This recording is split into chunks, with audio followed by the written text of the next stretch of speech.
Tôi đã tham gia một chương trình tạp kỹ tình yêu đơn giản. Tôi cứ tưởng chờ đợi tôi là tình yêu ngọt ngào. Không ngờ, điều thực sự chờ đợi tôi là những vị khách đã chót. Quy tắc nhận phòng. Vui lòng cho một vị khách mỗi tối lúc 7 giờ tối. 1. Gửi thông tin. 2. Khách có nhiều phiếu bầu nhất ngày hôm sau sẽ biến mất. 3. Bạn có thể thảo luận về người gửi tin nhắn với các khách khác, nhưng không thể cho bên kia xem trang tin nhắn của bạn. 4. Xin đừng rời khỏi nhà. 5. Kẻ nói dối sẽ bị đánh dấu. 6. Đừng ăn bất kỳ khách nào sắp biến mất. Thức ăn cho bạn. 7. Khi robot tiểu đinh nhấp nháy đèn xanh, lời của nó có thể tin tưởng. 8. 12 giờ đêm đến 7 giờ sáng. Xin đừng mở cửa phòng. Hãy cùng nhau bắt đầu cuộc hành trình giữa các vì sao này nhé. Tôi ngồi trên sofa, nhìn vào các quy tắc được viết trên bảng đen trước mặt, hơi bối rối. Một cô gái tóc dài đứng lên trước. Chương trình này giả vờ làm cái quái gì vậy? Tôi không ghi nữa. Cô ta muốn đi, nhưng lại phát hiện cửa không mở được. Không chỉ là cổng, tất cả các cửa bên, cửa sổ không mở được. Chúng tôi mới nhận ra đây không phải là một trò đùa. Chúng tôi thực sự bị mắc kẹt ở đây. 6. 30 tối. Quy tắc khoảng cách yêu cầu thời gian gửi tin nhắn chỉ nửa tiếng. Mọi người bình tĩnh lại. Giới thiệu bản thân. Giống như hầu hết các cặp tình nhân, chúng tôi có 3 nam và 3 nữ. Tôi tự giới thiệu trước. Tên tôi là Lạc Cầm, 22 tuổi, vừa tốt nghiệp, vẫn đang tìm việc làm. Cô gái xinh đẹp tóc dài trước đó nói. Tôi tên là Lộ Giao, nghề nghiệp là người tự truyền thông, cũng là một số thiết kế quần áo. Cô gái gầy kia nói tôi tên là Phương Xảo Xảo, quản lý nhân sự tại 500 công ty hàng đầu. Các chàng trai cũng nhanh chóng bắt đầu giới thiệu bản thân. Một cậu bé đeo kính nói, tôi tên là Tống Khải Vân, làm lập trình viên trong một nhà máy lớn, tôi cũng làm nghề đó. Bên cạnh một người đàn ông đẹp trai khác lên tiếng, nhưng bây giờ tôi đang tự kinh doanh. Tôi và Khải Vân là đồng nghiệp cũ, tên tôi là Cố Mật. Tống Khải Vân nhìn hắn một cái, cười, tên tôi là Ngô Tử Giao. Chàng trai đầu chọc cuối cùng mở miệng nói, tôi không làm việc, bởi vì bố tôi đủ giàu. Tôi thường chịu trách nhiệm tiêu tiền. Tự giới thiệu xong, mọi người mới bắt đầu thảo luận quy tắc lần này. Cái gì gọi là khách có nhiều vé nhất ngày hôm sau sẽ biến mất? Phương Xảo Xảo có chút sợ hãi hỏi, nghe này, có gì đó không ổn. Đúng vậy, Tống Khải Vân cũng không khỏi nhíu mày. Nếu không chúng ta không gửi tin nhắn, gửi đi. Lộ Giao lắc đầu, tôi nghĩ tốt hơn là nên tuân thủ các quy tắc. Nhưng nếu ai đó thực sự biến mất, không nhất thiết phải có người biến mất. Tôi đột nhiên mở miệng, mọi người nhìn vào tôi. Tôi giải thích quy tắc này, nói về một vị khách có nhiều phiếu bầu nhất. Nhưng nếu mọi người đều có cùng số phiếu, không có khách nào nhận được nhiều phiếu bầu nhất. Đúng vậy, Phương Xảo Xảo chợt nhận ra. Vậy không phải chúng ta chỉ cần gửi tin nhắn một đối một sao? Mỗi người một phiếu thì không có vấn đề gì. Sau khi thảo luận, đó là cách an toàn nhất. Vì vậy, mọi người phân bổ ngẫu nhiên. Ngô Tử Giao và tôi gửi cho nhau, Phương Xảo Xảo và Cố Mật. Lộ Giao và Tống Khải Vân trao đổi. Vừa kịp đến 7 giờ rồi, mọi người lấy điện thoại ra. Trước, nhóm chương trình để chúng tôi đặt một ứng dụng của họ. Bên trong có thể gửi tin nhắn, nhưng đây là tin nhắn sẽ không nhận được. Nói cách khác, sau khi tin nhắn được gửi đi, người nhận được không nhìn thấy. Chúng tôi cũng không biết, mỗi người nhận được một vài tin nhắn. Khi tôi mở ảnh đại diện của Ngô Tử Giao, chính là ánh mắt không dễ phát hiện hơi tối. Tại sao người tôi trúng lại là Ngô Tử Giao? Sau khi gửi tin nhắn, mọi người ăn bừa một chút gì đó, lên lầu đi ngủ. Tầng 2 có 2 phòng lớn, một phòng cho nữ và một phòng cho nam. Cả đêm không có gì xảy ra. Sáng hôm sau, 3 cô gái chúng tôi cùng nhau xuống lầu. Khi đi ngang qua nhà bếp, nghe thấy tiếng bánh bao cắt nhỏ. Chúng tôi vào thì xem tivi, người đàn ông đeo kính mắt tên là Khải Vân đang làm bánh bao. Xảo Xảo dừng bước. Tôi ngạc nhiên xem anh ta bị sao vậy. Lúc này anh ấy mới tỉnh lại, cười với tôi không có gì. Khả Vân cười với chúng tôi sẽ làm bánh bao cho mọi người ăn. Ở đâu ra thịt? Tôi nhớ thịt trong tủ lạnh đều là đông lạnh. Anh ra đông khi nào? Lộ Giao đi tới không hỏi hắn. Sau khi phát hiện bị mắc kẹt ngày hôm qua, điều đầu tiên chúng tôi nghĩ đến là vấn đề thực phẩm và quần áo. Vì vậy, xác nhận tủ lạnh tồn kho, nhưng tôi nhớ là tất cả thịt đều được đông lạnh. Tống Khải Vân sửng sốt một chút, lập tức giải thích đến nửa đêm thức dậy tan băng. Lúc này 2 nam sinh khác cũng xuống lầu. Mọi người đều ở đây. Ngô Tử Giao bất cẩn thường ngồi trên ghế sofa. Cho nên là kế hoạch hôm qua thành công rồi. Có vẻ thế. Mở miệng, rõ ràng cũng là thở phào nhẹ nhõm. Phương Xảo Xảo để ý thấy một quả bóng tròn nhỏ trên bàn bên cạnh. Cái gì đây? Đó là những gì được viết trong quy tắc ngày hôm qua. Robot Tiểu Đinh. Ngô Tử Giao lập tức hỏi Robot Tiểu Đinh. Biết 5 điều này và các quy tắc, có chuyện gì vậy? Robot lập tức nhấp nháy đèn đỏ, trả lời ngọt ngào bằng giọng trẻ con máy móc. Chúng tôi là để mọi người tìm được tình yêu đích thực của mình. Và quy tắc ma quỷ đã đưa mọi người đến đây, để mọi người hiểu nhau hơn. Hãy cùng nhau thực hiện hành trình trái tim nhé. Trong quy tắc nói rồi, khi robot nhấp nháy màu xanh lá cây, lời của nó có thể tin. Lộ Dao không nhịn được. Quả nhiên khi đèn đỏ nói chuyện không thể tin được. Bên tai đột nhiên có tiếng bước chân. Mọi người ngẩng đầu lên, thấy rồi, Tống Khải Vân mang một nồi bánh bao lớn đến rồi. Hắn đặt nồi xuống nồi bánh bao xong rồi. Mọi người mau ăn đi. Nói xong hắn liền nuốt chửng. Hắn có gì đó không ổn, bởi vì hắn ăn nhanh quá. Ngay khi chúng tôi làm bánh bao, anh ấy đã ăn 3 bát bánh bao rồi. Hắn không sợ nóng, thậm chí không nhai, nuốt từng cái một. Tuyệt vời. Trong phòng an toàn là tiếng anh ta ăn bánh bao. Mọi người nhìn chằm chằm vào hắn, cho đến khi anh ta ăn được bát thứ 6. Lộ Dao cuối cùng không nhịn được mở miệng Tống Khải Vân. Anh ăn quá nhiều rồi. Động tác của Tống Khải Vân cứng đờ. Rồi hắn ngẩng đầu lên, mắt nhìn chằm chằm, người ta ăn nhiều, nói với tôi ăn quá nhiều thì sao? Tôi ăn quá nhiều. Thanh âm của Tống Khải Vân càng ngày càng sắc bén, rồi anh ta bắt đầu nôn. Tất cả chúng tôi đều sợ hãi đứng lên, hắn càng nôn càng nhiều. Bánh bao hết rồi. Sau đó bắt đầu nôn ra máu, sau đó là dạ dày, là ruột, là tim. Ngũ tạng lục tạng dĩ nhiên đều bị nhổ ra. Giờ mọi người đều phát điên lên, la hét rời khỏi nhà hàng. Cuối cùng chúng tôi chỉ có thể nhìn thấy Tống Khải Vân đau đớn nằm trên sàn nhà hàng. Tuyệt vọng đưa tay ra với chúng tôi, giúp tôi với. Tống Khải Vân đã chết. Chúng tôi ngồi trong phòng khách, yên tĩnh đáng sợ. Đây là biến mất sao? Lộ Dao toàn thân đều đang run rẩy. Nhưng không phải chúng ta đều đã gửi tin nhắn 1 đối 1 rồi sao? Sao Tống Khải Vân còn có thể xảy ra chuyện? Chỉ có một khả năng. Cố Mật lạnh lùng mở miệng nói có người nói dối rồi. Nếu ai đó nên gửi cho người khác, nhưng lại gửi cho Tống Khải Vân, hắn sẽ có 2 phiếu. Vậy thì anh ấy sẽ là khách mời duy nhất có số phiếu bầu cao nhất. Thực ra tối qua, khi tôi gửi tin nhắn 1 đến 1, tôi biết kế hoạch này có lỗ hổng. Bạn không thể đảm bảo mọi người tuân thủ. Và khi có một người không tuân theo, hắn thực ra nắm giữ quyền lực sinh tử. Cuối cùng là Lộ Dao run rẩy mở miệng. Dù sao, tôi đã làm như chúng ta đã nói, gửi cho hắn rồi, cho nên các người ai cũng gửi cho hắn. Cô ta nhìn tôi và Phương Xảo Xảo. Cô ta đang nghi ngờ chúng ta. Tôi thực sự vô cảm.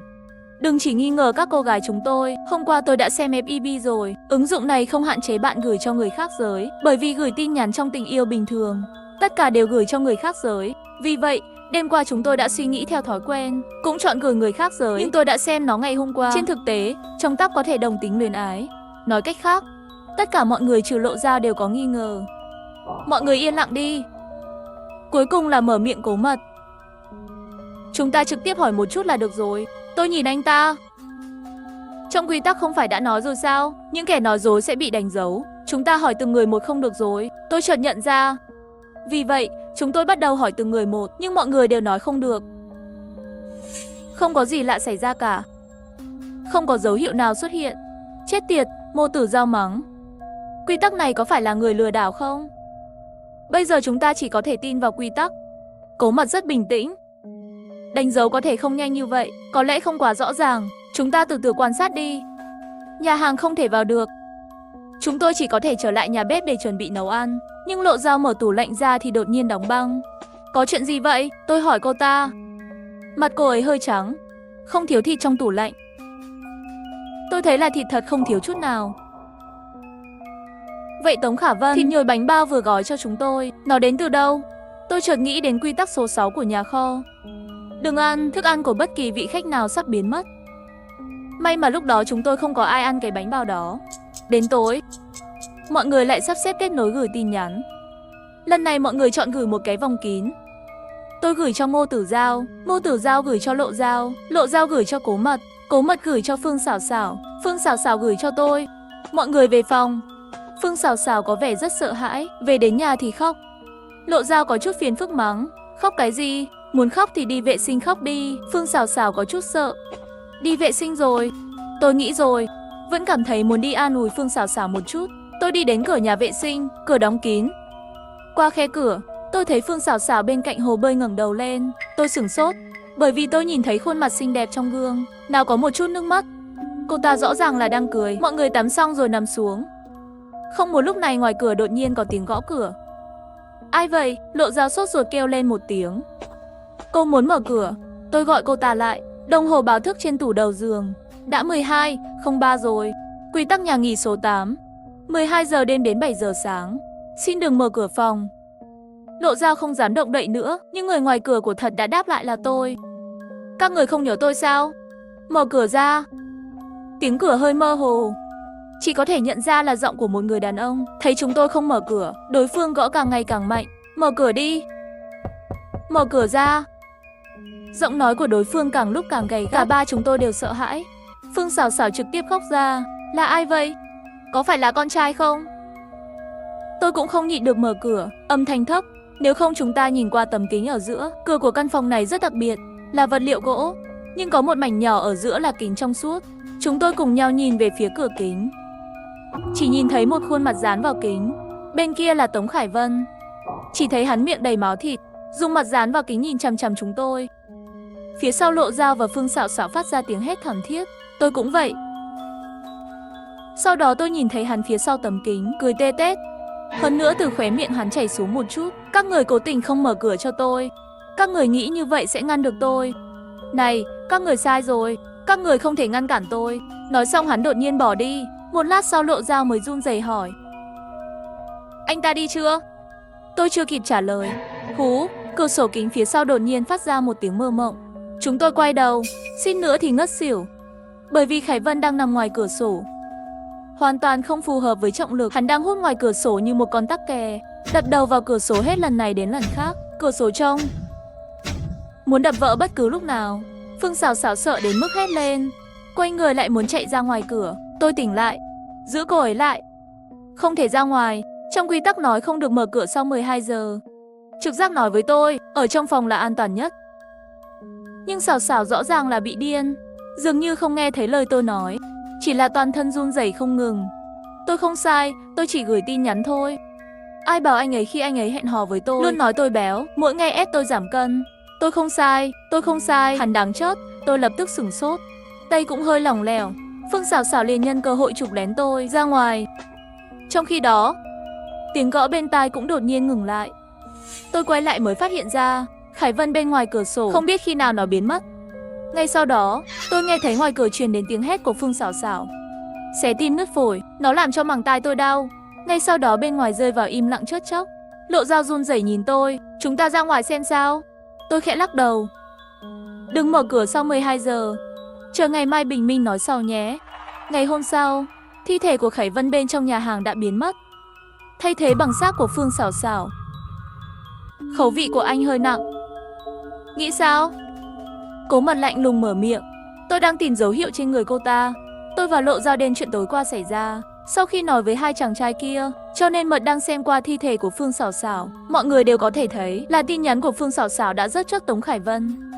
Và cô ta cũng vì xáo phạm quy tắc, bị rớt bởi Khải Vân. Hôm qua Phương Sảo Sảo đã nói dối, rõ ràng là gửi cho Khải Vân, nhưng không. Cho nên trên người cô ta hẳn là có dấu hiệu. Tìm thấy cổ của Phương Sảo Sảo. Chỉ thấy trên cổ dán một miếng dán nhỏ, hình dạng trái tim đỏ như máu. Lúc trưa, Lộ Dao nhẹ giọng nói, chúng ta tối qua là không có ai. Có chuyện gì không? Hôm qua thời gian đưa người chớt là khoảng 10 giờ. Bây giờ là gần 12 giờ rồi. Chắc là không sao rồi. Giờ chỉ còn lại 4 người chúng ta. Không bằng là một nam một nữ tương ứng gửi tin nhắn đi. Tôi sẽ gửi cho anh. Tôi mở miệng với Cố Mật, lại nhìn về phía Lộ Dao và Ngô Tử Giao bên cạnh. Hai người gửi cho nhau, được không? Không ngờ Lộ Dao lập tức mở miệng.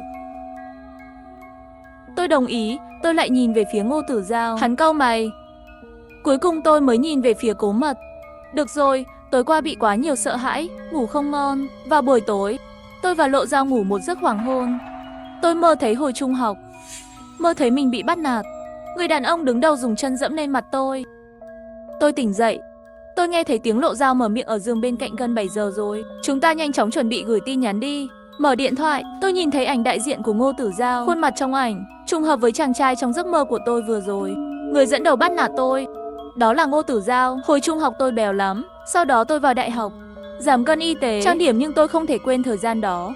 Không thể quên người đã làm tổn thương tôi. Đến túp lều này, tôi Tôi nhận ra Ngô Tử Giao trong nháy mắt, nhưng Ngô Tử Giao không nhận ra tôi. Ngày đầu tiên nhìn thấy quy tắc của Tiểu Ngô, tôi thực sự đã nghĩ về nó. Nếu tôi bỏ thêm cho Ngô Tử Giao một phiếu, để Ngô Tử Giao trở thành người có số phiếu bầu cao nhất, làm cho hắn biến mất thì tốt biết bao. Không ngờ, 2 ngày liên tiếp tôi đều được phân công bỏ phiếu cho Ngô Tử Giao. Hôm nay khác rồi, lẽ ra hôm nay tôi nên bỏ phiếu cho Cố Mật. Nếu tôi bỏ phiếu cho Ngô Tử Giao, anh ta có thể có 2 phiếu. Nhưng tôi sẽ không bỏ phiếu cho anh ta, bởi vì so với trả thù với Ngô Tử Giao, tôi cần được an toàn. Tôi cứ tưởng 6 người chúng tôi được chọn ngẫu nhiên, và tôi gặp Ngô Tử Giao chỉ là trùng hợp thôi. Nhưng tối qua nghe được Phương Sảo Sảo nói, tôi nhận ra, hình như không đúng. Phương Sảo Sảo quen biết Tống Khải Vân. Hắn là để trả thù Tống Khải Vân, mới cố ý gửi tin nhắn cho hắn. Nghi ngờ, 6 người chúng tôi được lựa chọn đặc biệt. Những người ghét nhau, bởi vì có thù hận, luôn có người muốn người khác chết. Quy tắc của căn phòng đó, nó sẽ trở thành cách rớt nhau tốt nhất. Tôi ghét Ngô Tử Giao, nhưng Ngô Tử Giao căn bản không nhận ra tôi nữa. Vì vậy, đây chắc chắn không phải là sự thù hận 2 chiều 1-1. Tôi nghi ngờ đây là một sự thù hận phải trả. Tôi ghét Ngô Tử Giao ghét người khác, và cũng có những người ghét tôi. Như thế này, tôi cũng gặp nguy hiểm. Trong 5 người còn lại, ngoại trừ Ngô Tử Giao và Phương Sảo Sảo đã báo thù, có một người ghét tôi, nhưng tôi không thể nhớ nổi. Tôi đã gặp 3 người khác. Nếu người ghét tôi là Khải Vân đã chết, vậy thì đừng lo lắng. Nhưng nếu người ghét tôi là Lộ Giao hoặc Tử Giao, vậy thì tôi đang gặp nguy hiểm. Cho nên tôi mới đề nghị gửi cho nhau. Nó sẽ giảm nguy hiểm cho tôi, nhưng nó không an toàn 100%. Nếu Lộ Giao ghét tôi, vậy Lộ Giao có thể bỏ phiếu cho tôi. Giả sử bạn cũng bỏ phiếu cho tôi theo thỏa thuận, vậy thì tôi có 2 phiếu. Để giảm nguy cơ của trường hợp thứ 3, tôi chỉ có một cách, đó chính là người tôi cũng bỏ phiếu cho Ngô Tử Giao đầu. Như thế này, tôi sẽ ổn thôi. Câu hỏi bây giờ là Ngô Tử Giao sẽ bỏ phiếu cho ai? Tôi cố gắng hết sức để tránh quyết định bỏ phiếu cho Lộ Giao. Một là vì phản ứng của Lộ Giao hôm nay. Trước khi tôi đề xuất, khi Lộ Giao và Ngô Tử Giao gửi tin nhắn cho nhau, Lộ Giao lập tức đồng ý. Điều này khiến tôi không thể không tự hỏi, cô ta có muốn bỏ phiếu cho tôi và Cố Mật không? Cô ý nói vậy, vậy thì khả năng Lộ Giao ghét tôi nhiều hơn so với Cố Mật. Dù sao tôi bầu cho ai, có thể sẽ là 2 phiếu duy nhất. Nếu như Lộ Giao đối với tôi nguy hiểm có thể lớn hơn trước, nhưng tốt hơn là để cô ta có nguy cơ biến mất. Tôi biết suy nghĩ của tôi rất ích kỷ, rất lạnh lùng, nhưng trong trò chơi sinh tồn này, ai cũng ích kỷ. Ngày hôm sau mọi người đều không nói gì, ngồi trong phòng khách đợi đến 2 giờ chiều. Lộ Giao mới mở miệng, chắc là chúng ta an toàn rồi. Buổi chiều rồi, không có ai xảy ra chuyện. Đêm qua chắc là bình phiếu rồi, như vậy chúng ta sẽ tạm thời an toàn. Mọi người đều có một khoảnh khắc thư giãn. Chỉ có tôi là lo lắng, bởi vì tôi biết tối qua tôi không gửi cho Lộ Giao theo thỏa thuận, nhưng không ai biến mất, nghĩa là có người như tôi không gửi tin nhắn theo quy tắc. Khi rửa bát sau bữa tối, Cố Mật đột nhiên đến bên tôi nghe anh ta thì thầm. Tôi nghi ngờ nhìn về phía Cố Mật. Tôi tin rằng cô cũng nhìn thấy nó. Giữa chúng ta là một cuộc săn lùng hận thù. Sao anh lại hợp tác với tôi? Bởi vì chúng ta có cùng một mục tiêu. Tôi cũng không giấu cô.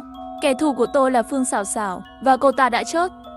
Bây giờ cô ta đã chết, anh còn hợp tác với tôi cái gì? Bởi vì mặc dù kẻ thù của tôi đã chết, nhưng những kẻ ghét tôi vẫn còn sống. Cố Mật trả lời hắn là Ngô Tử Giao. Cô biết ai là người ghét cô, biết cố ý xem tôi làm thế nào. Cô nghĩ mọi người không biết ai ghét mình? Không, một số người biết, một số người không biết. Lời nói của Cố Mật nó đã đẩy lùi một giả thuyết trước đây của tôi. Tưởng Ngô Tử Giao không nhận ra tôi, vì vậy tôi nghĩ mọi người đều không nhận ra người ghét mình. Nhưng hãy nghĩ về nó. Khải Vân và Phương Sảo Sảo từng hẹn hò. Bản thân Tống Khải Vân cũng biết chữ. Hại nhau đã làm gì? Vì vậy, có thể thực sự có một số người biết ai ghét mình.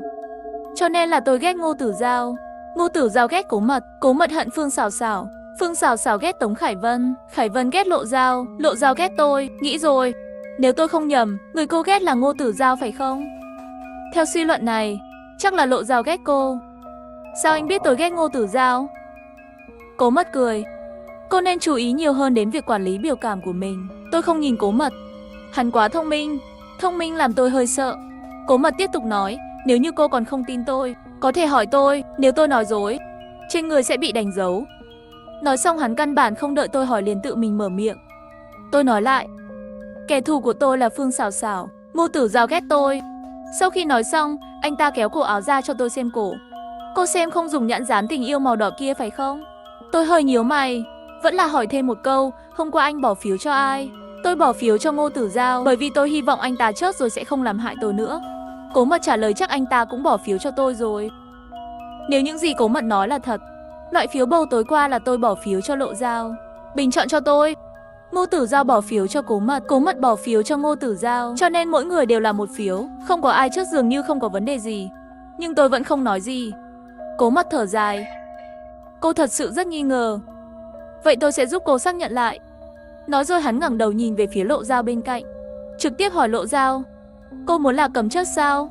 Lộ Dao nghe thấy câu hỏi này rõ ràng sửng sốt một chút, lập tức mắng có bệnh. Nói xong không vui quay người lên lầu.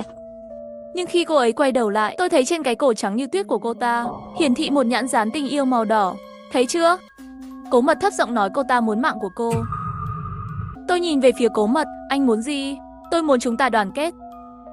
Cố Mật thấp giọng nói, tôi sẽ giúp cô đối phó với Lộ Dao trước. Hôm nay chúng ta cùng nhau ném chất Lộ Dao, sau đó cùng nhau đối phó với Tử Dao. Sao rồi? Tôi nhìn điện thoại bối rối rất lâu, sau đó nhìn về phía Lộ Dao, nói với Lộ Dao, tôi thích màu đỏ. Lộ Dao nhìn tôi, anh thích cà chua. Có liên quan gì đến tôi không nói chuyện với cô ta nữa. Tôi đã suy nghĩ rất lâu, cuối cùng cũng gửi một tin nhắn. Sáng hôm sau, Lộ Dao làm bữa sáng mời chúng tôi ăn. Nhưng chúng tôi không ai động đậy. Lộ Dao nhất thời không vui. Sao các người không ăn? Đừng quên. Tôi nhắc nhở, chúng ta không thể ăn thức ăn của những vị khách sắp biến mất. Nói một cách đơn giản, nếu Lộ Dao biến mất, chúng tôi ăn bữa sáng của cô ta xong rồi. Lộ Dao rất không vui, cô nghĩ tôi sắp chết. Nhưng mộ vé trước đây của chúng ta đều không xảy ra chuyện gì. Tối qua chắc chắn không có vấn đề gì. Các người cứ ăn đi. Vẫn không ai động đậy. Lộ Dao tức giận đi ra vườn rồi. Đến 12 giờ, Ngô Tử Dao mở miệng hẳn là không thành vấn đề rồi phải không? Hắn đứng dậy, bảo cô ta quay lại đi. Anh ấy hét lên. Lộ Dao ngồi trên ghế đối diện chúng tôi, không trả lời. Người phụ nữ này hút gió gì vậy? Ngô Tử Dao nhíu mày đi ra vườn. Tôi và Cố Mật cũng đi theo. Vào vườn, chúng tôi thấy Lộ Dao mở mắt, ngồi yên trên ghế. Có gì đó không ổn với cô ấy. Ngô Tử Dao gọi vài tiếng, Lộ Dao cũng không trả lời. Ngô Tử Dao run rẩy đi thăm dò hơi thở của cô ta, nhìn chúng tôi. Hết hơi rồi. Im lặng rất lâu. Tôi thì thầm, chúng ta về đi. Khi chúng tôi về phòng, sắc mặt của Ngô Tử Dao có chút tái nhợt đang lẩm bẩm. Làm sao cô ta có thể chết? Cố Mật thì lợi dụng Ngô Tử Dao không chú ý, cười với tôi, thì thầm, hợp tác vui vẻ nhé. Cố Mật làm mì, tôi không có khẩu vị. Ngô Tử Dao đúng là ăn 2 miếng, sau đó hỏi chúng tôi, tối nay gửi tin nhắn như thế nào? Tôi sẽ cho Cố Mật cho anh đưa cho tôi còn chưa kịp mở miệng. Cố Mật liền đột nhiên mở miệng, không cần thảo luận nữa. Tôi nhìn về phía Cố Mật mỉm cười nói với Ngô Tử Dao, không cần thảo luận, bởi vì anh sắp chết. Tử Dao sau đó mắng, anh nói gì vậy? Quả trứng trong món mì vừa rồi, nó được chuẩn bị bởi Lộ Dao vào buổi sáng. Sắc mặt Ngô Tử Dao hơi trắng bệch. Thằng khốn. Hắn tức giận xông tới muốn đánh Cố Mật, nhưng vừa bước ra một bước, hắn đau đớn che cổ họng, đổ xuống từng chút một. Hắn nhìn chằm chằm Cố Mật. Tại sao? Hắn không đợi được câu trả lời, đã hoàn toàn ngã xuống đất rồi. Ngô Tử Dao cũng chết rồi. Cố Mật lúc này mới nhìn về phía tôi, mỉm cười. Cuối cùng chỉ còn lại chúng ta. Ngô Tử Dao hình như không ngờ anh lại giết hắn. Theo lời giải thích trước Cố Mật, Ngô Tử Dao ghét hắn. Vậy Ngô Tử Dao thấy hắn đánh hắn, chắc cũng không quá bất ngờ. Nhưng Ngô Tử Dao rất bất ngờ. Nhìn tôi này, không trả lời câu hỏi của tôi, chỉ là hỏi cô không nên cảm ơn tôi sao? Lúc đầu trường Ngô Tử Dao bắt nạt anh ghét anh ta, phải không? Mắt tôi trùng xuống. Mặc dù tôi đã thừa nhận rằng tôi ghét Ngô Tử Dao, nhưng tôi chưa bao giờ nói về chuyện bắt nạt ở trường. Nhưng hắn biết. Tôi chạy vào phòng khách, tôi thấy robot phát sáng màu đỏ. Nhưng tôi vẫn không quan tâm hỏi, nếu cuối cùng chỉ còn lại 2 người trong căn phòng, làm thế nào để kích hoạt điều kiện rời đi? Tôi luôn nghi ngờ, cái này là để chúng ta giết nhau. Đến khi chỉ còn lại người cuối cùng thì có thể rời đi. Nhưng vấn đề là, khi chỉ còn lại 2 người, họ được định sẵn để bỏ phiếu cho nhau, sẽ không bao giờ có nhiều phiếu bầu hơn. Như thể các quy tắc bị kẹt. Vì vậy, phải có một cơ chế để thúc đẩy quá trình. Robot nhanh chóng trả lời, khi cuối cùng chỉ còn lại 2 người, sẽ kích hoạt chế độ sinh tồn. Người rời khỏi căn nhà trước sẽ sống sót, những người ở lại sẽ chết. Khi robot nói chuyện, Cố Mật cũng đi theo. Hắn nghe thấy lời này thì thầm, mấy khi đèn đỏ nhấp nháy, không thể tin được, cho nên người rời đi trước sẽ chết. Giọng hắn rơi xuống, không nói 2 lời liền nắm lấy tay tôi và kéo ra ngoài. Tôi đấu tranh như điên. thả tôi ra, nhưng sức mạnh của Cố Mật chính là lớn đáng sợ. Tôi bị kéo đến trước cửa nhà, hắn thì thầm vào tai tôi là Cầm. Cô có biết tại sao tôi muốn cô chớt không? Bởi vì em trai tôi chớt vì cô. Nếu năm đó không phải vì giúp cô, nó sẽ không nhảy. Nhưng cô có nhớ nó không? Tôi hiểu rồi. Em trai anh là Vương Thạc. Đúng vậy, Cố Mật cười lạnh, chúng tôi một theo họ của mẹ, một theo cha. Em trai tôi chớt vì cô. Bây giờ cô phải trả giá bằng mạng sống. Vương Thạc, một cái tên tôi sẽ không bao giờ quên trong đời. Khi tôi còn học trung học, tôi bị bắt nạt. Cậu ấy là người duy nhất ở trường bảo vệ tôi. Nhưng sự bảo vệ của anh ta lại khiến anh ta cũng bị bắt nạt. Cuối cùng hắn đã chớt. Tôi thực sự bị trầm cảm. Tôi cảm thấy sống rất không vui. Tôi đã muốn chớt từ lâu rồi, nhưng tôi muốn cái chớt của tôi giúp cô. Rồi anh ta nhảy lầu, để lại máu trước khi nhảy lầu, tự tử vì bị bắt nạt. Mọi thứ cuối cùng cũng lớn, họ bị buộc phải bỏ học. Tôi mới được cứu để thi tốt đại học. Tôi biết tôi nợ hắn, nhưng tôi không ngờ anh trai anh ấy lại ghét tôi vì điều đó. Tôi hét lên, tôi cảm ơn em trai anh. Nhưng nếu anh muốn ghét, nên ghét những kẻ bắt nạt anh ta. Sao lại ghét tôi? Bởi vì tôi biết, em trai tôi không hề bắt nạt. Nỗi đau trong lòng. Tôi đã đọc nhật ký của nó. Nó tự sát để giúp cô. Bởi vì nó thích cô. Tại sao nó lại chớt vì cô?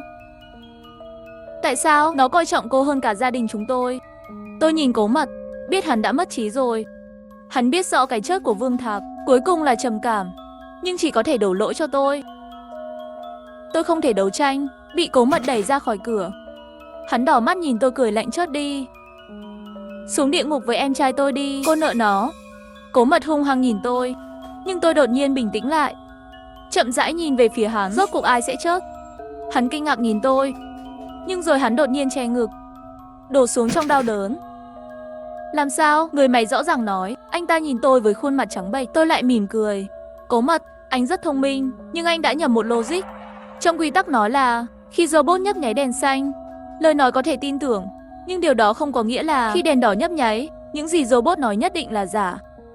Đề xuất không nhất thiết phải đúng.